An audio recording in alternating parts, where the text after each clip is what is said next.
On the evening of April 4th, 1968, in Memphis, Tennessee, a single gunshot changed the course of American history. Dr. Martin Luther King Jr., a leader and voice for civil rights, was fatally shot while standing on the balcony of the Lorraine Motel.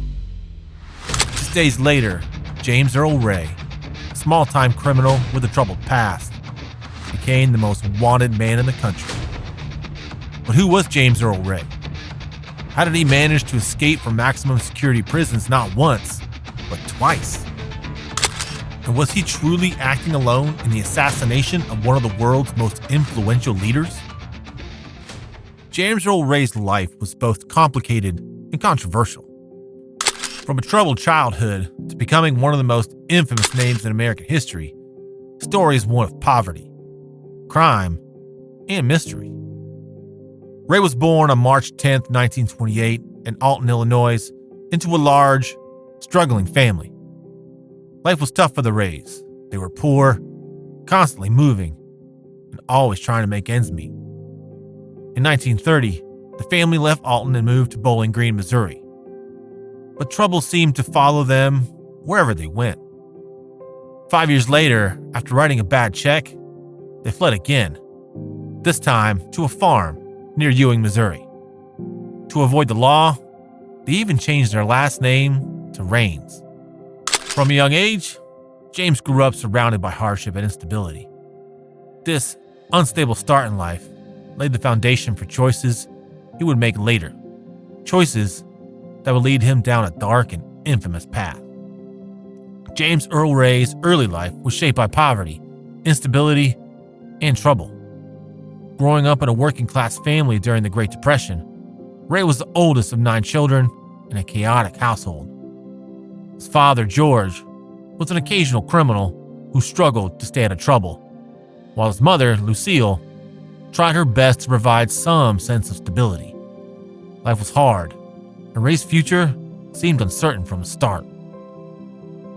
Even as a child, Ray found himself on the wrong side of the law.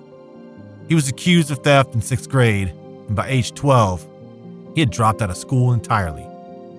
By 16, he moved to Alton, Illinois, to live with his grandmother.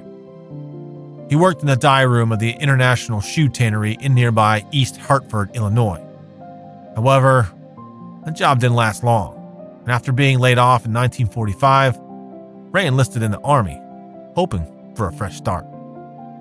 His military career, however, was far from heroic. Stationed in West Germany, Ray faced charges of drunkenness and disobedience. He was eventually discharged in 1948 for being inept and unable to adapt to military life. This failure marked the beginning of a long pattern. Every opportunity seemed to end in disappointment, driving Ray further into a life of crime. After leaving the Army, Ray returned to stay with his grandmother in Alton and bounced between odd jobs, including working at a Dryden rubber company. But steady work didn't suit him, and by 1950, he was back in trouble. He robbed a cafe in Los Angeles and served a 90-day jail sentence. Following his release, Ray returned to Illinois, trying to pick up the pieces of his life. He even enrolled in night classes to earn his high school diploma, but his efforts were short-lived.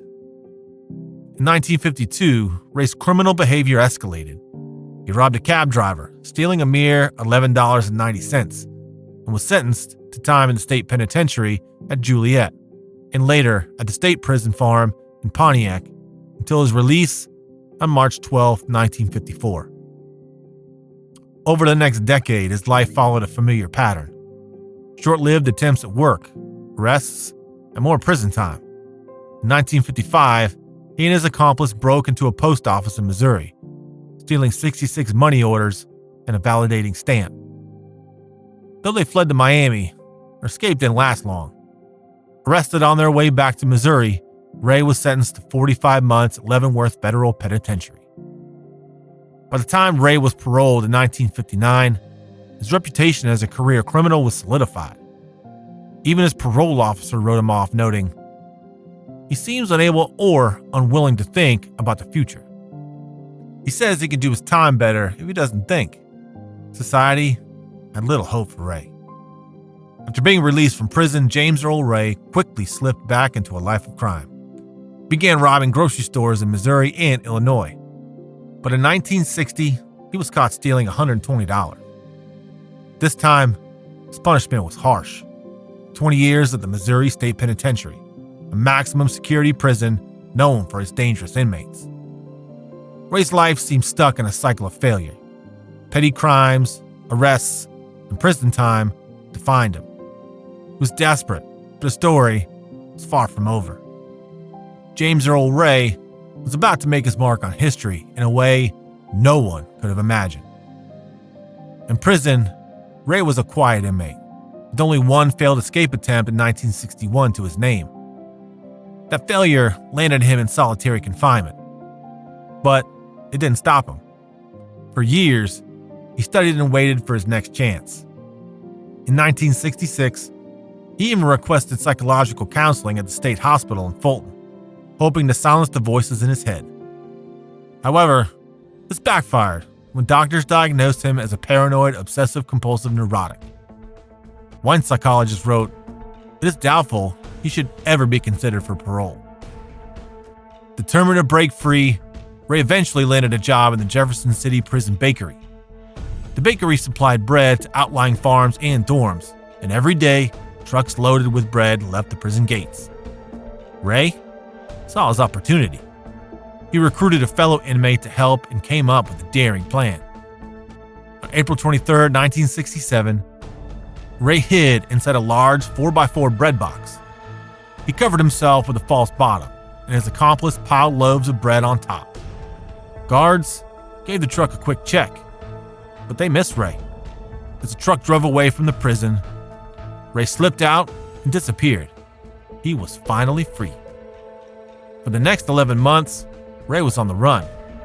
He traveled across North America, stopping in cities like Chicago, Montreal, Birmingham, Los Angeles, and Atlanta. Along the way, he bought a 1966 Ford Mustang and got an Alabama driver's license. From there, he crossed the border into Mexico, ending up in Puerto Vallarta in October 1967. In Mexico, Ray adopted the alias Eric Starvo Galt and attempted to establish himself as a filmmaker. He ordered equipment and filmed local prostitutes, hoping to produce adult films. But his plan didn't work, and after a failed relationship with a prostitute, he left Mexico in mid-November 1967. By November 19th, he was in Los Angeles. There, he took bartending classes and dance lessons, but was more interested in politics. He became drawn to George Wallace's segregationist presidential campaign and started volunteering at his North Hollywood office. Ray admired Wallace's stance and seemed captivated by its message. On March 18, 1968, he left Los Angeles and began driving across the country, heading for Atlanta, Georgia. He was a man on the move, but his restless journey was building toward a tragic and infamous chapter in American history. On March 24, 1968, James Earl Ray arrived in Atlanta, Georgia. He checked into a modest rooming house, quietly blending into the city. Among his belongings, the FBI later found a map of Atlanta, where two locations were ominously circled: the church and home of Dr. Martin Luther King. Ray didn't stay put for long. By March 30th, he was in Birmingham, Alabama, where he walked into a gun shop called the Aerial Marine Supply Company. Pretending he was planning a hunting trip with his brother, Ray purchased a Remington Model 760 Game Master rifle, a box of ammunition, and a Redfield 2x7 scope. He gave a fake name, Harvey Lohmeyer, and left the shop with a weapon that would soon change history. After buying the rifle, Ray returned to Atlanta. A regular reader of the news, he kept close tabs on Dr. King's movements. On April 1st, he read that King would be headed back to Memphis, Tennessee.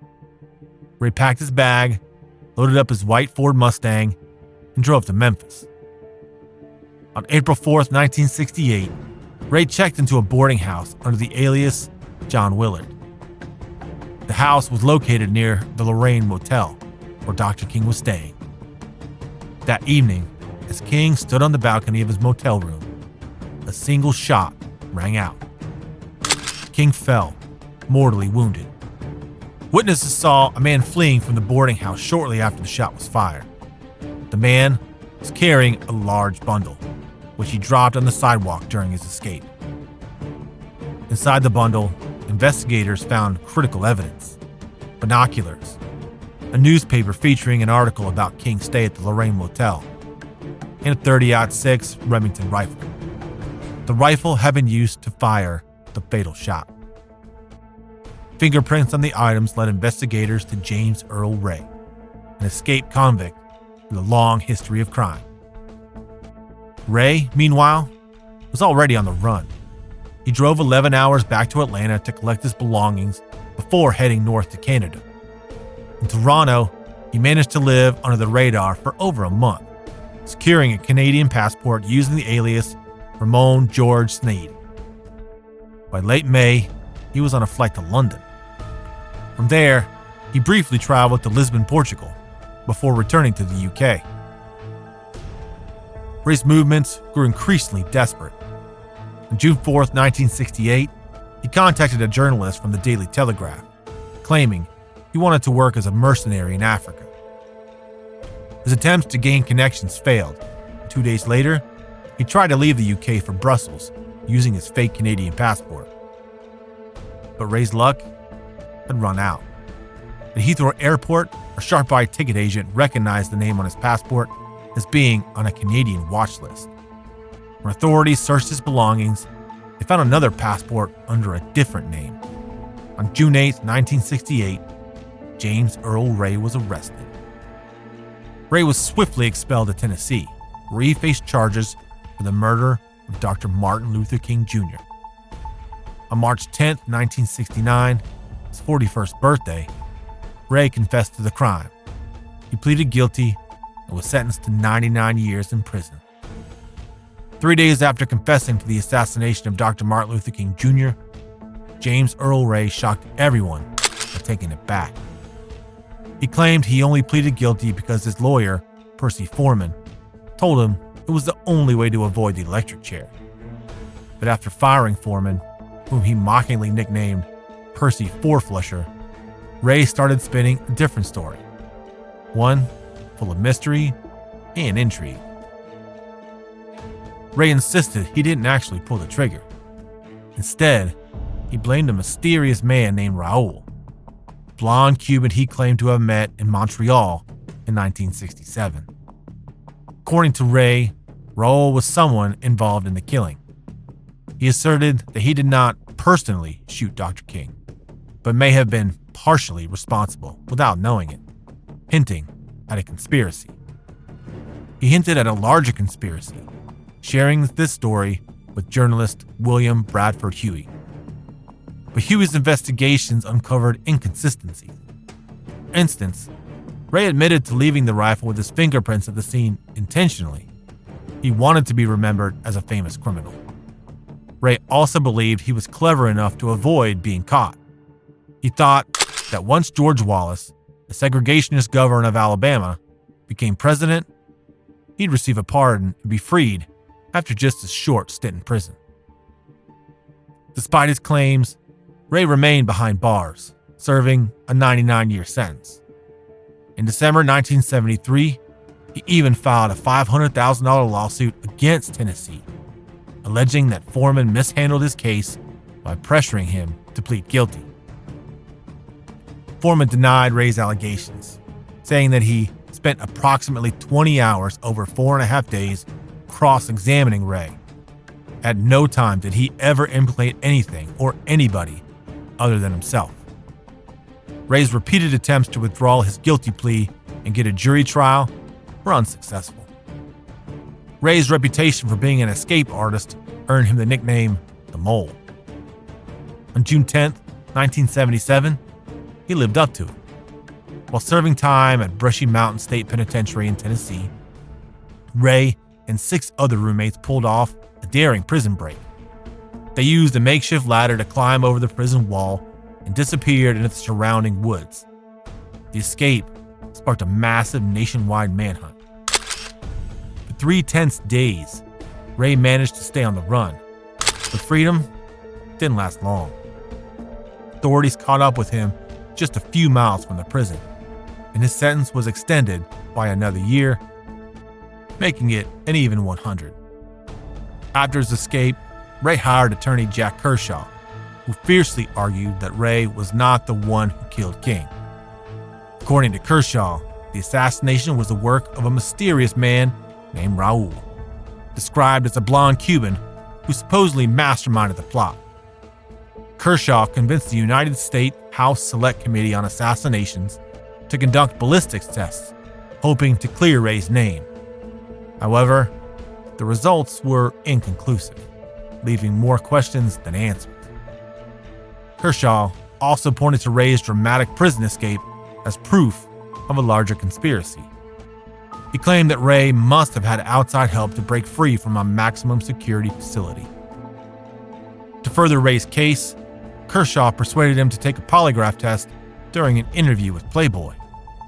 However, when the results suggested that Ray did kill King and acted alone, the interview backfired. Ray discovered that Kershaw had been paid $11,000, over $55,000 today, by the magazine for the interview. Furious, he fired Kershaw and hired Mark Lane, another attorney, to take over his defense. Years later, a surprising turn of events unfolded when Dexter King, Dr. King's son, met with Ray in prison. In a heartfelt moment, Dexter asked, "Did you kill my father?" Ray replied, No, I didn't." Dexter and the King family publicly supported Ray's plea for a new trial, convinced he wasn't the assassin. This led to a televised mock trial on HBO, where Ray was defended by William Pepper, a friend of Dr. King. In this staged trial, Ray was acquitted, raising even more doubts about his guilt. The story didn't end there. In 1998, the King family, represented by Pepper, filed a civil suit against Memphis restaurant owner Lloyd Jowers, whose business was near the Lorraine Motel. Jowers claimed he was part of a conspiracy to murder King.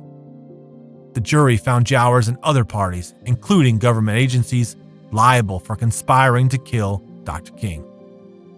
The King family accepted only $100 in restitution to show they were motivated by money.